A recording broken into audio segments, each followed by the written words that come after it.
جائیں گے شان صحابہ کے ترانے صبح و شام، کوئی ہو سکتا نہیں آقا کے یاروں کی طرح، ان کے قدموں کے نشان ہے چاند تاروں کی طرح، ان کا ذکر پاک ہے تازہ بہاروں کی طرح، پاسداران شریعت وہ زمانے کے امام، ہم صحابہ کے سپاہی، ہم محمد کے غلام۔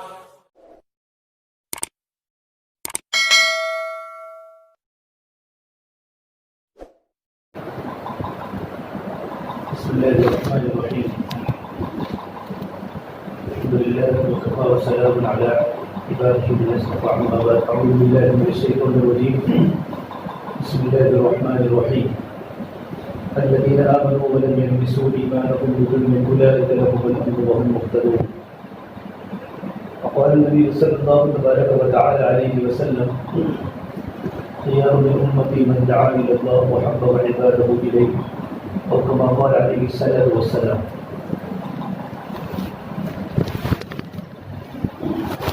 میرے مطلب میرے بھائیو، اللہ تبارک و تعالیٰ نے یہ مبارک محنت جو عطا فرمائی ہے، یہ محنت ہمارے بزرگوں کی قربانیاں اور ان کے رونے دھونے سے ملی ہے، اور ہم نے نہ مشقت اٹھائی ہے، نہ تکلیف اٹھائی ہے، نہ دعائیں مانگی ہیں۔ اللہ تبارک و تعالیٰ نے ہمیں بغیر محنت کے کام دیا ہے۔ اس کام کے پیچھے صحابہ کا خون گرا ہے، انبیاء علیہ السلام شہید ہوئے ہیں، یقتلون النبیین، لوگ نبیوں کو قتل کرتے تھے دین کی دعوت کی بنیاد پر، یہاں تک کہ محمد عربی صلی اللہ تبارک و تعالیٰ علیہ وسلم کو خوب تکلیف دی گئی،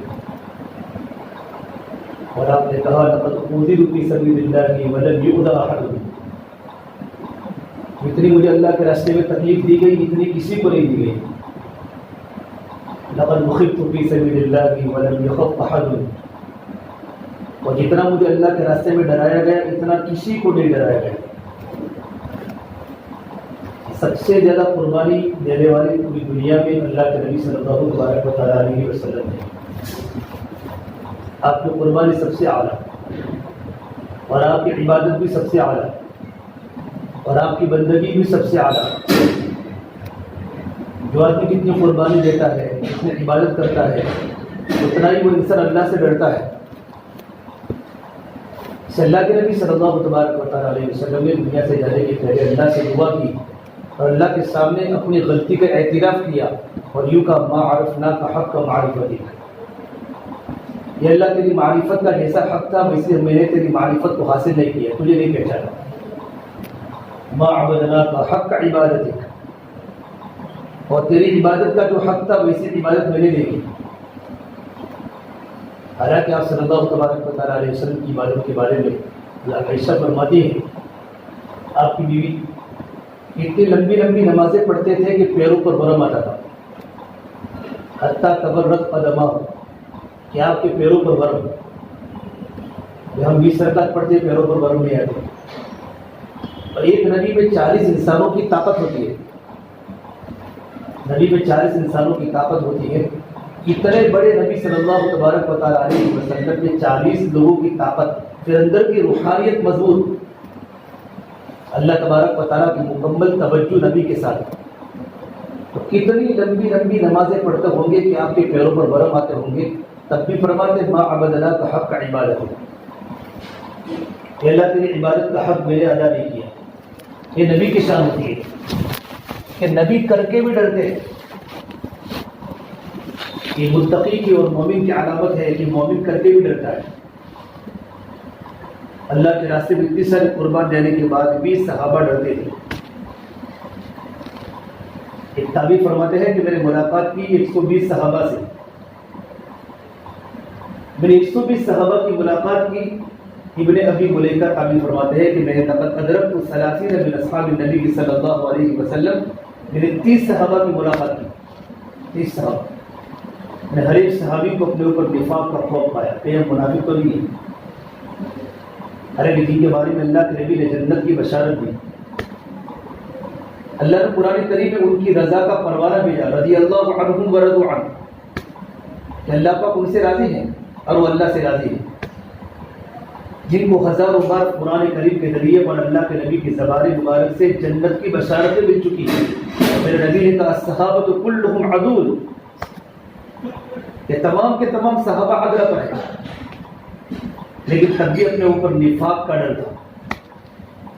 یہ علامت ایمان کی کہ مومن ڈرتا ہے, اور منافق نہیں ڈرتا, مومن ڈرتا ہے. جتنا کرے گا اتنا ڈرے گا. یہ بات اللہ کے نبی صلی اللہ تبارک و تعالیٰ علیہ وسلم کے اندر تھی, اور اللہ کے نبی صلی اللہ تبارک و تعالیٰ علیہ وسلم کی صحبت کی برکت صحابہ کرام کے اندر بھی یہ چیز تھی کہ صحابہ بہت ڈرتے تھے. صدیق اکبر رضی اللہ تعالیٰ عنہ کتنے بڑے صحابی, کاش میں کسی مومن کے بدن کا بال ہوتا, کاش میں گھاس کا تنکا ہوتا. ایمان کا پاور اور جنت کی بشارت ملی ہے. اور میرے نبی نے فرمایا کہ کل قیامت کے میدان میں ایک انسان ہوگا جس کو جنت کے آٹھوں دروازے بلائیں گے. سلمان فارسی نے کہا اللہ کے نبی ایسا کون سا قسمت والا صحابی ہے؟ تو آپ نے کہا ابو بکر ہے, کہ ابو بکر وہ صحابی کے جنت کے آٹھوں دروازے ان کو بلائیں گے, آؤ مرحبا ابو بکر. لیکن تب بھی ڈر, کاش میں کسی مومن کے بدن کا بال ہوتا, کاش میں گھاس کا تنکا ہوتا. ایک بار باغ میں جا رہے تو ایک چڑیا کو دیکھا چہچا رہی ہے, تو چڑیا کو کہا تو کتنے سکون سے کھاتی ہے اور پیتی ہے اور ہواؤں میں اڑتی ہے, نہ تجھے حساب کا ڈر ہے. کہ آدمی جتنا ایمان سے پاورفل ہوتا ہے تو آدمی اتنا اللہ سے ڈرتا ہے. مولوی صاحب فرماتے تھے یہ قربانی آپ صلی اللہ تبارک و تعالیٰ علیہ وسلم اور صحابہ کرام کے اندرون سے نکلی ہے. جتنا ہمارا کام کرنے والا مجمع اللہ کے راستے میں قربانی دیتا رہے گا, ان کو آپ صلی اللہ تبارک و تعالیٰ علیہ وسلم اور صحابہ کرام کے روحانی انوارات ملیں گے.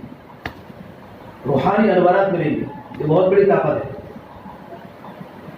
آپ صلی اللہ تبارک و تعالیٰ علیہ وسلم جس قبر میں مدفون ہیں, علماء نے لکھا ہے کہ میرے نبی کے بدن مبارک سے جو مٹی لگی, مٹی روضے مبارک مدینہ منورہ میں آپ کے بدن مبارک سے جو مٹی لگی ہوئی ہے, اس مٹی کی قیمت اللہ تبارک و تعالیٰ کے نزدیک عرش سے, قلم سے, یہ قلم نہیں جو وہاں قلم جو فرشتے لکھتے ہیں, عرش سے, قلم سے, کرسی سے اور پوری کائنات سے وہ مٹی افضل ہے کہ مٹی میرے نبی کے بدن مبارک سے لگی ہے. کہ مٹی کی قیمت بڑھ گئی کیونکہ اللہ کے نبی کے جسم مبارک سے لگی ہے. تو وہ قربانیاں اور وہ اعمال اور وہ طریقے اور وہ سنتیں جو محمد عربی صلی اللہ تبارک و تعالیٰ علیہ وسلم کے بدن مبارک سے نکلے ہوں گے, وہ طریقے کتنے قیمتی ہوں گے اللہ تعالیٰ کی بارگاہ میں, اور وہ عبادات کتنی قیمتی ہوگی. تو مجھے پتا اور آپ کو پتا نہیں ہے کہ اللہ کے نبی کا ایک ایک طریقہ زمین و آسمان سے زیادہ بھاری ہے. اپنی پوری زندگی اس کے پیچھے لگائی. اللہ کے نبی صلی اللہ تبارک و تعالیٰ علیہ وسلم اور صحابہ کرام نے, اور اللہ کے نبی کا رعب کتنا, آدمی جتنا اندر سے ایمان سے مضبوط ہوتا ہے تو اللہ پاک لوگوں کے دلوں پر اس کا رعب ڈالتے ہیں. اس کا ایمان پاورفل ہوتا ہے, اس کی زندگی میں تقویٰ ہوتا ہے. اللہ کے نبی صلی اللہ تبارک و تعالیٰ علیہ وسلم نے مکہ المکرمہ میں, مدینہ منورہ میں دعوت کا کام شروع کرنے کے بعد آپ کو عالم کی فکر ہوئی. مکہ کے 13 سال ہمارے سامنے کیسی زندگی, مکہ کی تکلیفوں والی. مدینہ کے 10 سال جو آئے نصرت کے ساتھ, جہاں آپ نے کام برملا کیا کھلم کھلا, تو آپ نے اس وقت عجمی بادشاہوں کو خطوط لکھے اور اللہ کی دین کی دعوت پہنچائے.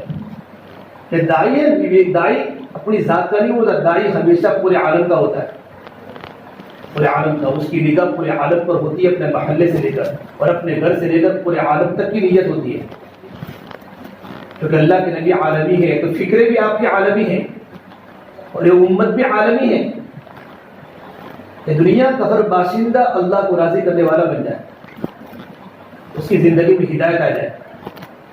تو آپ نے خطوط لکھے ہیں, اور ایک خط عبداللہ بن حذافہ صحابی کے ساتھ کسرا کے بادشاہ کے پاس پہنچا, اور کسرا اس زمانے کی سپر پاور طاقت ایران, آج کے زمانے کی طاقت ہماری زبان میں امریکہ ہے, اس زمانے کی سپر پاور طاقت دو تھی, قیصر اور کسرا, ایک روم اور اٹالی اور ایک ایران. یہ اس زمانے کی سپر پاور طاقتیں تھیں.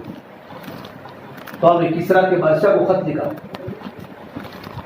کسرا کے بادشاہ کو، اس کا نام تھا پرویز، اس کو خط لکھا دعوت کا، اور اس صحابی خط کو لے کر گئے عبداللہ بن خزیمہ صحابی رضی اللہ تعالیٰ عنہ، اور وہ اتنا بڑا بادشاہ تھا کہ اس کے انڈر میں بحرین بھی تھا، قطر بھی تھا، اس کے انڈر میں یمن بھی تھا، یہ سارے جتنے یمن کا بادشاہ، بحرین کا بادشاہ، قطر کا بادشاہ، یہ سب اس کے تابع تھے۔ عبداللہ بن خزیمہ صحابی رضی اللہ تعالیٰ عنہ خط کو لے کر پہنچے، اور خط کا مضمون کیا تھا میرے نبی کا؟ من محمد الرسول اللہ، بسم اللہ الرحمن الرحیم، من محمد الرسول اللہ الی کسرا فارس اسلم تسلم۔ یہ خط کا مضمون میں شروع کرتا ہوں اس اللہ کے نام سے جو بڑا مہربان نہایت رحم والا ہے۔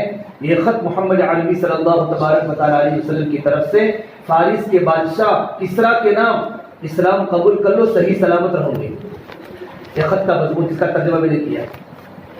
اس نے جیسے خط کو دیکھا، کسرا بڑا بادشاہ، سپر پاور، طاقت، کہ یار یہ آدمی مکہ تو میرے انڈر میں ہے، اور اس آدمی نے میرے اوپر خط لکھا اور نام پہلے اس کا لکھا، اس نے خط کو پاٹ دیا، خط کو ٹکڑے ٹکڑے کر دیے۔ عبداللہ بن خزیمہ صحابی رضی اللہ تعالیٰ عنہ جب واپس آئے حضور کے پاس مدینہ منورہ، وہاں سے اللہ کے نبی آپ کے خط کو تو پھاڑ دیا۔ آپ نے کہا اس نے میرا خط نہیں پھاڑا، اس نے اپنا ملک پھاڑا ہے۔ اب جملہ ہے، اس نے میرا خط نہیں پھاڑا، اس نے اپنا ملک پھاڑا ہے، اب اس کی طاقت ٹوٹے گی، اس کا ملک ٹوٹے گا۔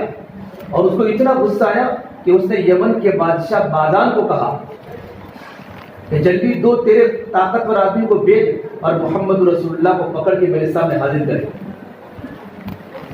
تو یمن کا بادشاہ بادان نے اپنے یمن کے دو طاقتور فوجی کو بھیجا مدینہ، اور ایک خط کا مضمون بھی لکھا۔ آپ صلی اللہ تبارک و تعالیٰ علیہ وسلم وہاں بیٹھے ہوئے تھے، تو اللہ کے نبی کو دیکھ کر ان کے دلوں پر رعب چھا گیا، اور آپ نے فرمایا نصرت بالرعب مسیرۃ شہر، اللہ نے مجھے اتنا رعب دیا تھا کہ میرا رعب 1 مہینے کی مسافت تک چلتا تھا۔ یہ 1 مہینہ آدمی چلتا رہے، اتنا لمبے تک لوگ حضور کے رعب سے ڈرتے تھے۔ نہ آپ کے پاس ہتھیار تھے، نہ اسلحہ تھے، اور آپ کی ایمان کی وہ طاقت تھی، آپ متقی تھے، آپ اللہ والے تھے۔ تو اللہ کے نبی صلی اللہ تبارک و تعالیٰ علیہ وسلم کے پاس دعائے صاحب اور خط کا مضمون دیا، اور خط پہ لکھا تھا جلدی سرنڈر ہو جاؤ، کسرا کے بادشاہ نے آپ کو مدعو کیا ہے، سرنڈر ہو جاؤ۔ آپ صلی اللہ تبارک و تعالیٰ علیہ وسلم نے ان لوگوں کی طرف دیکھا کہ بھئی کیوں آئے ہو، کہ کیوں آئے ہو، کہ ہم پکڑنے آئے ہیں۔ اللہ کے نبی ہم آپ کو گرفتار کرنے آئے، ہم کو ہمارے بادشاہ بازار نے بھیجا ہے کہ ہم کسرا کے سامنے حاضر کریں۔ تو آپ ان دونوں کو دیکھ کر مسکرائے، پھر آپ نے دیکھا ان دونوں کے چہرے پر داڑھی نہیں تھی، حالانکہ دونوں کے دونوں کافر ہیں۔ تو آپ نے کہا تم نے داڑھی کیوں کٹائی ہے؟ آپ نے یوں کر کے چہرہ پھیر لیا، تو کہا ہمارے رب کسرا نے ہم کو داڑھی کٹانے کا حکم دیا ہے۔ تو آپ نے کہا نعوذ باللہ، مجھے میرے رب نے داڑھی بڑھانے کا اور مجھے کتروانے کا حکم دیا ہے۔ جب آپ صلی اللہ تبارک و تعالیٰ علیہ وسلم نے اپنی موجودگی میں ان کی طرف نہیں دیکھا تو آخرت میں کیا دیکھیں گے؟ پھر آپ نے کہا کل تم دونوں مجھے ملنا۔ دوسرے حضور آئے، حضور صلی اللہ علیہ وسلم، تو آپ نے فرمایا ان دونوں کو کہا جاؤ تمہارے بادشاہ بازان کے پاس جا کر کہہ دو تمہارے بادشاہ کسرا کو میرے رب نے رات کو قتل کر دیا۔ کوئی ٹیلی فون نہیں ہے، کوئی ٹیلی فون ہے، کسرا کو قتل کر دیا۔ ان دونوں کا حضرت کیسے ہو سکتا ہے یہ بات؟ آپ دونوں یمن جاؤ، یمن جا کے تحقیق کرو کہ آپ کے کسرا کو، آپ کے بادشاہ کسرا کو میرے رب نے قتل کر دیا۔ کسرا کا بیٹا تھا شیریا، اور کسرا کے گھر میں تھی عورت شاہین، بہت بڑا بادشاہ گزرا ہے۔ بیٹے کی نیت بگڑی تو اس نے باپ کو پکڑا، کہا تھا اس نے میرا خط نہیں پھاڑا، اس نے اپنا ملک پھاڑا ہے۔ آپ نے کہا تھا آپ کا جملہ، جب میرے نبی کے خط کو پھاڑا تو آپ نے جملہ کہا تھا اس نے میرے خط کو نہیں پھاڑا، اس نے اپنا ملک پھاڑا ہے، اب اس کا ملک پھٹے گا زمین کے پھٹنے کی طرح۔ اس کے لڑکے نے باپ کو قید کر دیا، کسرا کو۔ یہ کسرا پر نوشروا کا پوتا ہے، نوشروا جو عادل بادشاہ گزرا ہے، اس کا لڑکا ہے پرویز کا لڑکا شیریا۔ اس نے اپنے باپ کو نظر بند کر دیا کمرے میں۔ باپ نے سوچا میرا بیٹا مجھے چھوڑنے والا نہیں ہے، تو اس نے کیا کیا، اس کے پاس بہت ساری دوائیں تھی، اس میں ایک دوا اس پر لکھی طاقت کی دوا، اور اس میں رکھ دیا اس نے زہر. بیٹے نے اس کے باپ کو قتل کر دیا، اور قتل کرنے کے بعد اس کے جو چچا وغیرہ تھے جو اس کے حکومت میں مقابلہ کر سکے سب کو قتل کر دیا، سب کو. اور وہ تخت پر بیٹھا. آپ نے کہا تھا اتنا بڑا سپر پاور طاقت بادشاہ، آپ نے فرمایا تھا عبداللہ اس نے میرے خط کو نہیں پاڑا، اس نے اپنے ملک کو پاڑا ہے. کسرا تو گیا، اس کے بھائی نہیں گئے، وہ بچا. وہ جیسے تخت پر آیا اس نے الماری کھولی تو وہاں دوا لکھی ہوئی تھی، اس پر لکھا ہوا تھا یہ طاقت کی دوا، الدواء النافع للجیوا، یہ دوا پر جملہ لکھا ہوا تھا یہ طاقت کی دوا. تو اس نے یوں کر کے اچھا میرا باپ اسی دوا کو استعمال کرتا تھا، یوں کر کے اس نے دوا کو یوں کر کے پیا، وہی ڈھیر ہو گیا. اس نے میرا خط نہیں پاڑا، اس نے اپنا ملک پاڑا ہے. کیوں؟ وہ دعوت سے ٹکرایا ہے، اللہ کے نبی کی ملت سے ٹکرایا ہے. پورا ملک، پورے کسرا کے پورے خاندان کے لوگ قتل ہو گئے. اب بچی عورت. ایرانی لوگ چاہتے تھے کہ کسرا کے خاندان کا انسان ہی کسرا کا بادشاہ بنے. لیکن کسرا یہ بادشاہ کا نام ہے، کسرا کا ٹائٹل ہے، قیصر ٹائٹل ہے. جیسے کہ مصر کے ہر بادشاہ کو فرعون کہا جاتا ہے، ہر بادشاہ کو فرعون کہا جاتا ہے، اس طرح روم کے ہر بادشاہ کو قیصر کہا جاتا ہے، اور ایران کے ہر بادشاہ کو کسرا کہا جاتا ہے. اس کا نام پرویز تھا. تو اس کی عورت کو ملکہ بنائی، اور آپ کو جب پتہ چلا آپ نے فرمایا وہ قوم لن یفلح قوم ولا امرهم امرأة، وہ قوم کبھی کامیاب نہیں ہو سکتی جس نے اپنا وزیر اعظم عورت کو بنایا. تو دعوت میں بہت بڑی تاثیر ہے. اللہ کے نبی صلی اللہ تبارک و تعالیٰ علیہ وسلم نے صحابہ کو ملکوں میں بھیجا، اور ملکوں میں جا کر اللہ کے دین کی دعوت ہوئی. آپ نے 3 ساتھیوں کی جماعت بھیجی صحابہ کی، اور جاؤ بادشاہ کو خط دے کر آؤ، خط دے کر آؤ غسان جبلہ ابن اہم غسانی کے پاس. جبلہ کو پتا چلا کہ آئے ہیں 3، تو کہا اپنے قاصد کو بھیجا کہ پوچھو کیا بات ہے. تینوں نے کہا ہم تمہارے قاصد سے نہیں ملیں گے، ہم تو ڈائریکٹ بادشاہ سے ملیں گے. ہمارے اللہ نے ہم کو ڈائریکٹ بادشاہ کو دعوت دینے کا کہا ہے. وہ ایمان طاقت کے اندر کی. تو قاصد نے کہا اسے کون لوگ ہیں کہ عرب کے بدو ہیں، اور عرب کے بدو ہے اور کس پر سوار ہے کہ کچروں پر سوار ہے، اور سپر پاور طاقت کو اللہ کے دین کی دعوت دینے آ رہے کہ ان تینوں کو بلاؤ. تو یہ تینوں اپنے کچر کو لے کر آئے. ریبی میں عامر بھی تھے، اور آنے کے بعد اپنے کچر کو ان کی قالین پر دوڑایا. تو ان کی قالین، اور ان کے پاس چھوٹے چھوٹے خنجر تھے، تو خنجر یوں کر کے نیچے لگائے تو ان کی قالین پھٹی. تو کیا کر رہے ہو؟ وہ دنیا سے متاثر نہیں تھے، وہ اللہ سے متاثر تھے. اللہ کا دین کا کام کرنے والا متاثر نہیں ہوتا، متاثر نہیں ہوتا. تو بادشاہ نے کہا، تو جب وہ اندر داخل ہوئے تو انہوں نے سجدہ نہیں کیا. پھر بادشاہ کو سجدہ کرو، کہا ہم اللہ کے سوا کسی کو سجدہ نہیں کرتے. دعوت تھی. تو ان لوگوں نے آپس میں چیموگیا کرنا، چونکہ لوگوں نے فوراً جا کر بادشاہ کے پاس بیٹھ گئے. تو ان لوگوں نے کہا، ان کے خادموں نے، غلاموں نے، وزیر نے کہا یہ کہاں بیٹھ گئے، یا تو ہمارے بیٹھنے کی طاقت نہیں ہے. تو کہا تم چپ چاپ بیٹھے رہو. 3 صحابہ نے کہا ہم تمہارے پاس بادشاہ کے پاس بیٹھے، اس میں ہماری کوئی عزت بڑھنے والی نہیں، تمہاری کوئی عزت کم ہونے والی نہیں ہے، تو تمہارا کام کرو. حیات الصحابہ پڑھو، آپ کو صحابہ کا ایمانی پاور ملے گا. بادشاہ نے پوچھا کیوں آئے ہو؟ تو کہا آئے نہیں ہے، ان اللہ ابتعثنا، ہمارے اللہ نے ہم کو بھیجا ہے. جبلہ میں ہم غسانی کو دعوت دے رہے، ہم کو ہمارے اللہ نے بھیجا ہے. لنخرج العباد من عباد العباد الى رب العباد، تاکہ ہم لوگوں کی غلامی سے نکال کر اللہ کی بندگی کی طرف لے جائیں. ہم اس لیے آئے ہیں، تم نے لوگوں کو غلام بنا رکھا ہے، ہم تمہاری غلامی سے نکال کر دنیا کی انسانیت کو اللہ کی غلامی کی طرف لوٹانے آئے ہیں. ومن ذِقِ الكفر الى وسعت الاسلام، اور دنیا کی تنگی سے نکال کر اسلام کی وسعتوں کی طرف ہم لینے کے لیے آئے ہیں. تو بادشاہ نے کہا ہم تمہاری بات نہ مانے تو، اگر ہم تمہاری بات نہ مانے تو ریبی بن عامر نے کہا اگر تم ہماری بات نہ مانے تو غدن، کل دیکھا جائے گا. کیا کہا؟ غدن، ارے سپر پاور طاقت ہے، چاروں طرف سپاہی ہیں، وزراء ہیں، اور یہ 3 مدینے کے صحابی یوں کہہ رہے غدن کل دیکھا جائے گا. پھر بھی نہ مانے تو کہا بادشاہ سن، جس جگہ پر تو بیٹھا ہے وہاں ہم بیٹھیں گے، اور جہاں ہم کھڑے وہاں تو کھڑا ہوگا. ہمارے اللہ نے ہم کو کہا ہے اور ہمارے نبی کا پیغام ہے. تو اس نے کہا اچھا. اس کو غصہ آیا. اس نے کہا ان تینوں کے سر پر مٹی ڈالو، مٹی کٹورے میں مٹی ڈالو اور ان کو واپس یہاں سے نکالو. تو پوچھا تمہیں تمہیں امیر کون ہے؟ تو جس کو پوچھا اس نے کہا میں امیر ہوں، کیونکہ مٹی اٹھانی تھی نا تو امیر صاحب کا نام نہیں لیا، میں امیر ہوں. اور ان تینوں کو مٹی اٹھوائی اور تینوں کو باہر نکالا. اور جس وقت